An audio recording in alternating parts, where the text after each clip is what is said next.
নমস্কার বন্ধুরা, আমি সুদেষ্ণা এলাম থটস অফ সুদেষ্ণা চ্যানেল থেকে।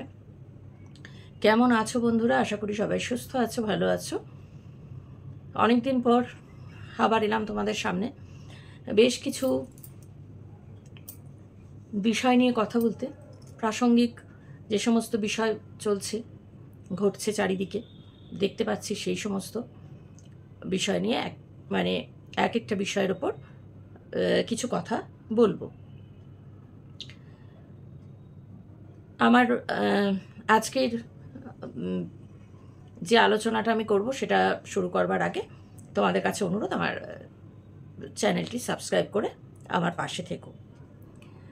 তো এবার আলোচনাটা শুরু করি। যে বিষয়টা নিয়ে আজকে আলোচনা করব সেটা হচ্ছে, সকলেই আমরা দেখতে পাচ্ছি যে আমাদের প্রতিবেশী রাষ্ট্রে একটা অশান্ত পরিস্থিতি চলছে সেখানে। তো অবশ্যই সেটা তাদের আভ্যন্তরীণ বিষয়, সেই বিষয় নিয়ে আমাদের কথা বলবার বা মাথা ঘামানোর কোনো প্রশ্নই ওঠে না। কিন্তু যে বিষয়টা আমাদের ভাবাচ্ছে সেটা হচ্ছে, সেই দেশের সংখ্যালঘু সম্প্রদায়, বিশেষত সনাতনী ধর্মাবলম্বী হিন্দু সম্প্রদায়ের মানুষদের ওপর যে বর্বরোচিত আক্রমণ নেমে এসেছে। যেভাবে এই সংখ্যালঘু সনাতনী সম্প্রদায়ের মানুষদের ওপর আক্রমণ করা হচ্ছে, তাদের ঘর বাড়ি পুড়িয়ে দেওয়া হচ্ছে, ভাঙচুর করা হচ্ছে, মন্দিরে অগ্নিসংযোগ করা হচ্ছে, এবং সবথেকে যেটা ভয়ঙ্কর বিষয় সেটা হচ্ছে মহিলাদের সম্ভ্রম নষ্ট করা হচ্ছে। যে সমস্ত ছবি আমাদের সামনে এসছে সোশ্যাল মিডিয়া মারফত, বিভিন্ন নিউজ চ্যানেল মারফত, তো সেই সমস্ত ছবি হাড় হিম করা ছবি। একজন নারী হিসেবে, একজন মা হিসেবে, একজন মানুষ হিসেবে মানসিকভাবে বিপর্যস্ত, বিধ্বস্ত হয়ে পড়েছি। আমি নই শুধু, আমাদের মতন সমস্ত শুভবুদ্ধি সম্পন্ন মানুষ যারা রয়েছেন তারা সকলেই।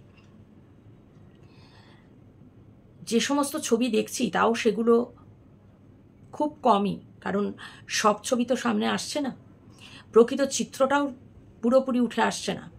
যেটা আসছে প্রকৃত চিত্র তার থেকেও অত্যন্ত ভয়ঙ্কর।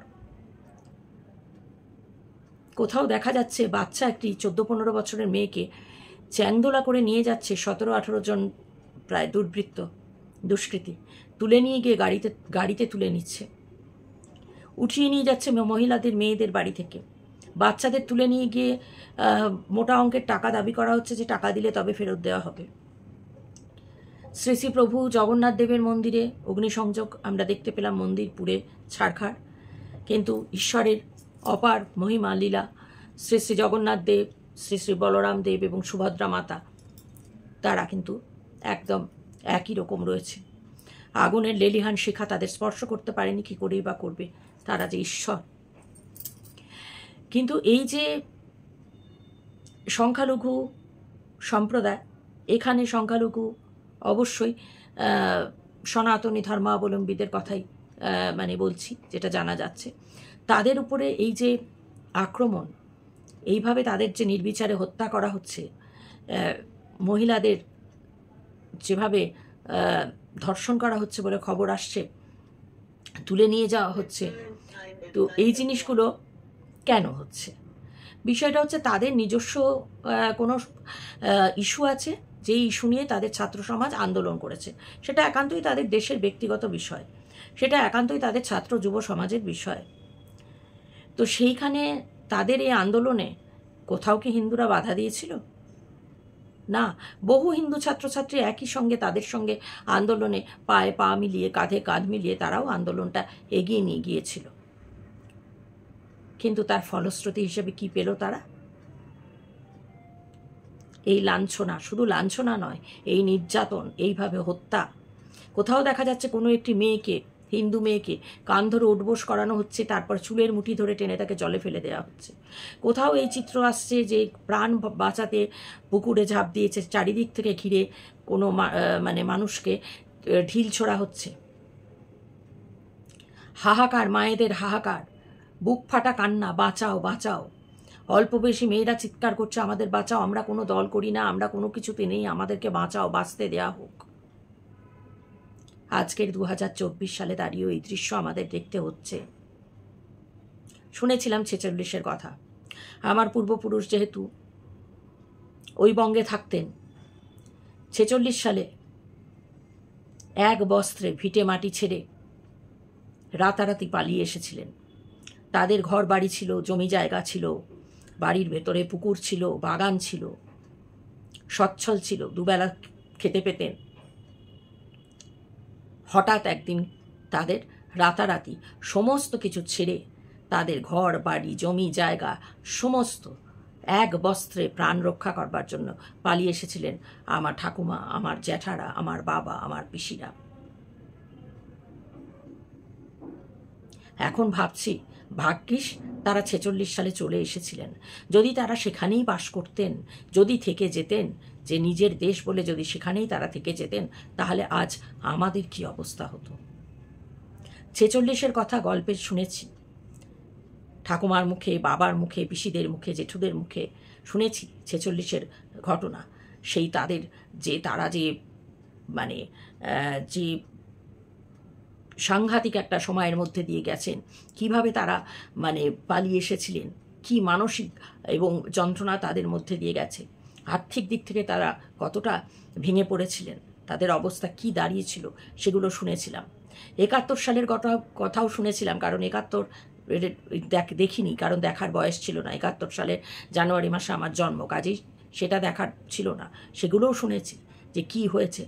আর আজ 2024-এ দাঁড়িয়ে চোখে দেখছি, প্রত্যক্ষ করছি যে কি ঘটেছিল, তাহলে তাদের সঙ্গে কি ঘটেছিল, যেগুলো মানে শুনেছিলাম কানে, আর চোখ দিয়ে দেখছি এবং উপলব্ধি করছি কি মারাত্মক পরিস্থিতির মধ্যে 46-এ তারা চলে এসেছিলেন, 71 সালে তারা চলে এসেছিলেন সব। আজকে আমাদের সীমান্তে দেখা যাচ্ছে হাজারে হাজারে সনাতনী সম্প্রদায়ের মানুষ দাঁড়িয়ে আছেন, তারা ভিক্ষা চাইছেন, তারা বলছেন আমাদের বিএসএফের কাছে তারা করজোড়ে নিবেদন করছে যে আমাদের দয়া করে ঢুকতে দিন, তা না হলে আমাদের গুলি করে এখানেই মেরে দিন, আমরা আর ওইখানে ফিরে যাব না। কতখানি আতঙ্ক নিয়ে মানে আতঙ্ক গ্রাস করলে, কতখানি আতঙ্কিত হলে যে এই আবেদন করতে পারে যে আমাদের দরকারে গুলি করে মেরে দিন, কিন্তু আমরা ফিরে যাব না, হয় ঢুকতে দিন নয় মেরে দিন। বহু মানুষকে দেখা যাচ্ছে গায়ের জামাটা পর্যন্ত পরার অবকাশ পাননি, ওইভাবে পালিয়ে এসছেন সীমান্তে, খালি গায়ে, বাচ্চা কোলে নিয়ে দাঁড়িয়ে আছেন, মহিলারা হাউ হাউ করে কাঁদছেন, আমাদেরকে বাঁচান, আমাদেরকে বাঁচান ঘর থেকে।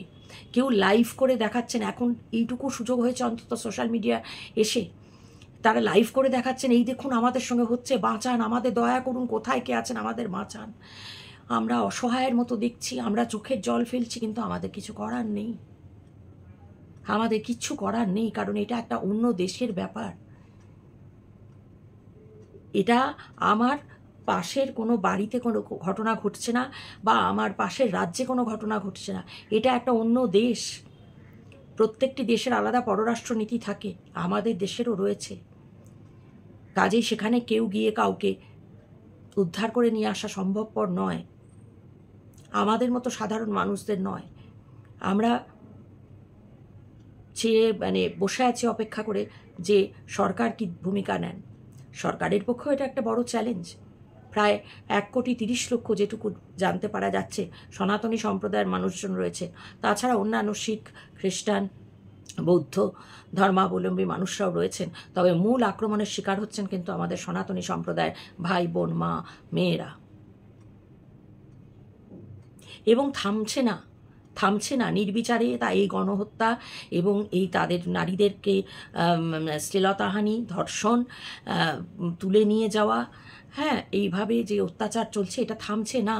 প্রত্যেক দিন আমরা ভাবছি পরিস্থিতি নিয়ন্ত্রণে আসবে আর এই চিত্র দেখতে হবে না, কিন্তু না, প্রত্যেক দিন একদিনের থেকে আরেক দিন অত্যন্ত খারাপভাবে সেই চিত্র আমাদের চোখের সামনে আসছে। সহ্য করা সম্ভব? সহ্য করা যায় একজন মানুষ হিসেবে? আর সব থেকে অবাক লাগছে বন্ধুরা, কোথায় গেলেন সেই সমস্ত বুদ্ধিজীবী মানুষজন? আমাদের রাজ্যের সেই সমস্ত সো কল্ড বুদ্ধিজীবী মানুষজন কোথায় গেলেন, যারা কিনা প্যালেস্তাইনে একটি সারমেয় বাচ্চা যদি মারা যায় মোমবাতি নিয়ে পথে বেরোন, সোচ্চার হন, তীব্র প্রতিবাদে সরব হন? আজ মোমবাতি কোথায়? মোমবাতি পাওয়া যাচ্ছে না, মোমবাতির আকাল হয়ে গেছে, কোনো দোকান পসার কোথাও মোমবাতি নেই। হায় বুদ্ধিজীবী, হায় হায় আপনাদের বুদ্ধিজীবীর বুদ্ধিমত্তার বুদ্ধিবৃত্তির প্রকাশ শুধুমাত্র বিশেষ বিশেষ মানুষজনের ক্ষেত্রে। আজ হিন্দুরা নির্যাতিত, ধর্ষিতা হিন্দু মেয়েরা মায়েরা, আজ আপনাদের মুখ বন্ধ, আজ আপনাদের মোমবাতি নেই, ফুরিয়ে গেছে। আজ আপনাদের কোনো ভাষা নেই। একজন বুদ্ধিজীবীকেও, সো কল্ড বুদ্ধিজীবী, যাদের অনেক বড় বড় কথা বলতে আমরা হামেশাই শুনে থাকি, আজ সেই সমস্ত কোনো বুদ্ধিজীবীর মুখে একটা শব্দও আমরা শুনতে পাচ্ছি না। কুলুপ আটা মুখে। কেন? কেন এই দ্বিচারিতা? সনাতনী ধর্মাবলম্বীর মানুষরা মানুষ নয়? তাদের সঙ্গে যা খুশি তাই করা যায়, তাই না? তারা সহিষ্ণু বলে, তারা সবসময় সকলের ভালো চান বলে, তারা দাঙ্গা হাঙ্গামায় বিশ্বাসী নন বলে তাদের সঙ্গে যা খুশি তাই করা যায়। তাদের মা বোনেদের নির্বিচারে তাদের ধর্ষণ করা যায়। কোথায় গেলেন বুদ্ধিজীবী? সব প্রখ্যাত অভিনেত্রী, প্রখ্যাত শিল্পী, গায়ক গায়িকা, কোথায় গেলেন আপনারা?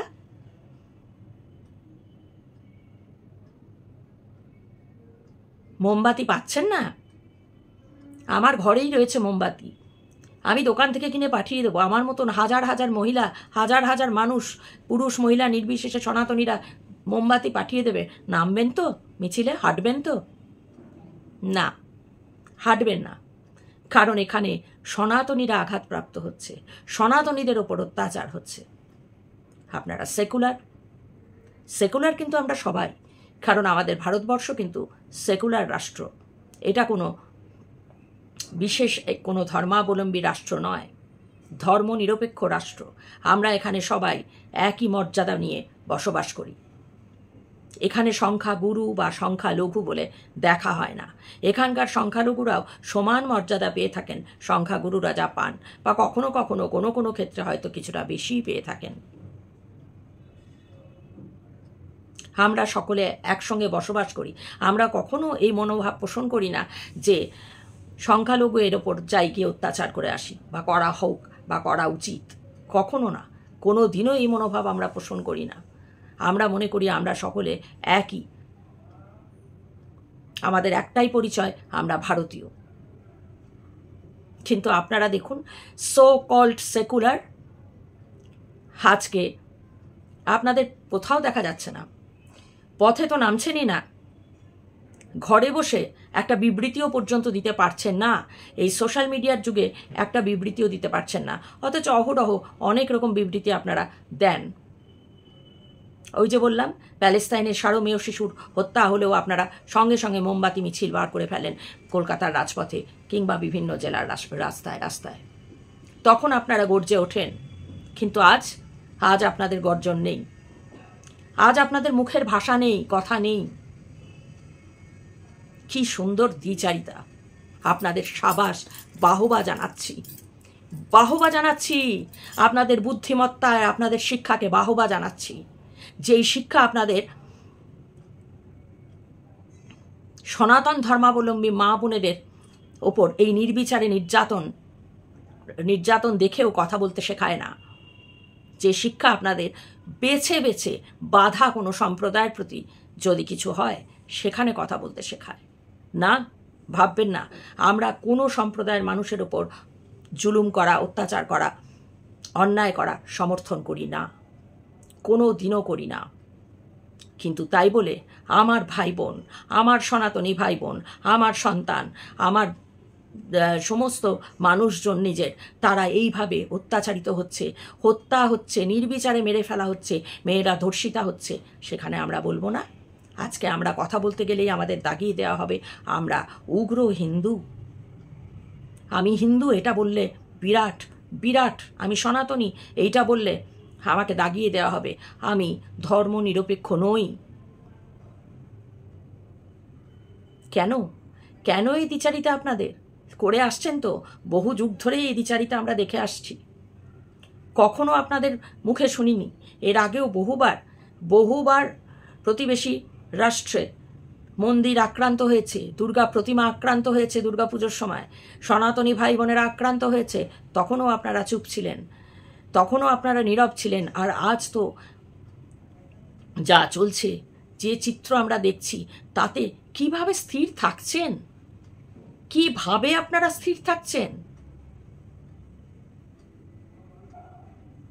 সম্প্রতি যিনি বিতর্কিত হয়েছিলেন, এক অভিনেত্রী সঞ্চালিকা, প্রতিবেশী রাষ্ট্রে গিয়ে কুকিং শোয়ে গিয়ে বিতর্কে মানে জড়িয়েছিলেন, কোথায় তিনি?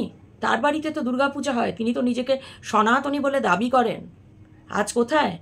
একটা বিবৃতিও তো দেখতে পেলাম না। কোথায় সেই সমস্ত বুদ্ধিজীবীরা? কোথায় গেলেন? কথায় কথায় যারা বড় বড় ভাষণ দিতে বসে যান, আজ বলতে পারছেন না, তাই না? কেন? হিন্দুদের হয়ে বললে আপনাদের কি কেউ দাগিয়ে দেবে না? আপনাদের এই যে বুদ্ধিমত্তা, বুদ্ধিজীবী যে আপনারা, একটা অহংকার, আপনার একটা সমাজের একটা অন্য শ্রেণীর, সেখান থেকে আপনারা শ্রেণীচ্যুত হবেন? সত্যি কথা বলতে আপনাদের মতন বুদ্ধিজীবীদের আমাদের কোনো প্রয়োজন নেই। আমরা আপনাদেরকে বুদ্ধিজীবী বলে মনেই করি না। যাদের ভেতরে মানব হৃদয় নেই, যারা মানবিকই নয়, তারা কিসের বুদ্ধিজীবী? হাজার হাজার সনাতনী ভাই বোনদের ওপর, মেয়েদের ওপর অত্যাচার দেখেও যারা চুপ করে বসে থাকে, কিসের বুদ্ধিজীবী? কিসের শিক্ষা আপনাদের? কিসের কি? আর দয়া করে নিজেদের বুদ্ধিজীবী বলে জাহির করবেন না, নিজেদের শিক্ষিত বলে দাবি করবেন না। আপনাদের মতো অশিক্ষিত, চূড়ান্ত অশিক্ষিত এই সমাজে যদি থাকে আরও, তাহলে সেটা আমাদের সমাজের পক্ষে অত্যন্ত খারাপ। বন্ধুরা, আমি এই বক্তব্য রাখতে বাধ্য হলাম, কারণ সহ্য করতে পারছি না দিনের পর দিন, আজ কিছুদিন ধরে যেটা চলছে, যা চোখের সামনে দেখছি, একজন মানুষ হিসেবে, নারী মা ছেড়েই দিন, একজন মানুষ হিসেবে এটা সহ্য করা যায় না, নেওয়া যায় না। অথচ দেখুন, প্রতিবাদ করতে পারছেন না। যারা প্রতিবাদ করলে মানুষ শুনবে, সো কল্ড বুদ্ধিজীবী, তাদের মেরুদণ্ডটা এখন আর নেই, দেখা যাচ্ছে না। মোমবাতির সঙ্গে সঙ্গে মেরুদণ্ডটাও তাদের হারিয়ে গেছে। তো ঠিক আছে বন্ধুরা, আজকের মতন আমার এটা বলা শেষ করলাম। এরপরেও নিশ্চয়ই আবার এই বিষয়ে আরও বলবো। তবে আপনারা আমার মতের সঙ্গে সহমত কিনা কমেন্ট করে জানাবেন। অবশ্যই আসুন আমরা সকলে এর বিরুদ্ধে প্রতিবাদ জানাই, শান্তিপূর্ণ প্রতিবাদ জানাই সোশ্যাল মিডিয়ার মারফতই, কারণ আমাদের পক্ষে বাড়ির বাইরে গিয়ে মিছিলে রাজপথে হাঁটা তো সম্ভব নয় সকলের পক্ষে, কিন্তু আমরা সোশ্যাল মিডিয়ায় এই প্রতিবাদ জানাই, বন্ধ হোক এই নির্যাতন। শুভবুদ্ধি সম্পন্ন মানুষ আশা করব সেই দেশেও রয়েছেন, তারা এগিয়ে আসুন এবং আমাদের সনাতনী ভাই বোনদের, মা মেয়েদের রক্ষা করুন। সবার কাছে এই আবেদন। তো ঠিক আছে বন্ধুরা, আজকের মতন বিদায় নিচ্ছি।